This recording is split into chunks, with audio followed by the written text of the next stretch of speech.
அதிமுகவின் சார்பாக முன்னாள் அமைச்சர் திரு வைகை செல்வன் நம்மோடு இணைந்திருக்கிறார். எடப்பாடி சொல்றார், விஜய் அறிக்கை விடுறாருங்கிறாரு திராவிட முன்னேற்ற கழகத்துடைய திரு TKS இளங்கோவன். ஒரு மக்கள் பிரச்சனைக்கு இந்த ஒரு மாத இடைவெளிக்கு பிறகு திரு விஜய் கிட்டேருந்து வந்திருக்கக்கூடிய அறிக்கை, அது திரு EPS உடைய கருத்தை ஒட்டி இருக்கு. இது ஒரு கூட்டணி கணக்கு அப்படின்னு திமுகல இருந்து விமர்சனம் வரதையும் பார்க்கிறோம். திரு வைகை செல்வன், உங்களுடைய ரியாக்ஷன். வணக்கம். திமுக அரசினுடைய நிர்வாக சீர்கேட்டை எதிர்த்து யாரு பேசினாலும் அபாண்டமான ஒரு குற்றச்சாட்டை அள்ளி வீசுவது திமுகவினுடைய காலங்காலமாக இருக்கின்ற ஒரு பழக்கம் வழக்கம்.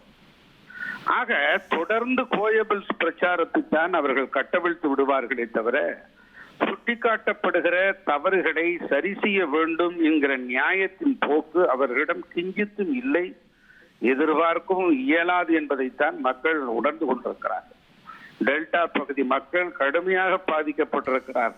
தங்களுடைய உழைப்பை, தன்னுடைய உன்னதமான நேரத்தை, அர்ப்பணிப்பை தந்து விவசாய பெருமக்கள் சிந்தி சேகரித்த நெல் மணிகள் மழை நீரால் வீணாகி போன அந்த கொடூரத்தை, மிகப்பெரிய துயரத்தை எதிர்கட்சி தலைவராக திகழ்கிற திரு எடப்பாடியார் அவர்கள் நேரிலே சென்று அந்த துயரத்திலே பங்கேற்று அந்த பிரச்சனைகளை ஆராய்ந்து உடனடியாக இதை சீர் செய்ய வேண்டும் என்று முதலமைச்சராக இருந்த அவர் எதிர்கட்சி தலைவராக இருந்த முறையிலே எடுத்துரைத்தார் என்று சொன்னால், தற்போது நடிகர் விஜயும் இது குறித்தான ஒரு அறிக்கையை வெளியிட்டிருக்கிறார்.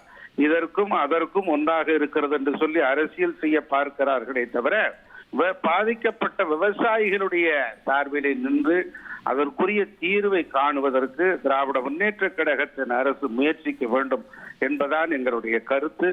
பருவமழையில் விளைநிலங்கள் சேதமடைந்திருக்கின்றன, பல்வேறு பிரச்சனைகள் எழுந்திருக்கின்றன. இதனை உடனடியாக தீர்க்க வேண்டும் என்பதைத்தான் எதிர்கட்சி தலைவர் சுட்டிக்காட்டியிருக்கிறார். உங்கள் தந்தி ஒன் தொலைக்காட்சியில் அண்ணாமலை தினமும் மதியம் 12 மணிக்கு காண தவறாதீர்கள்.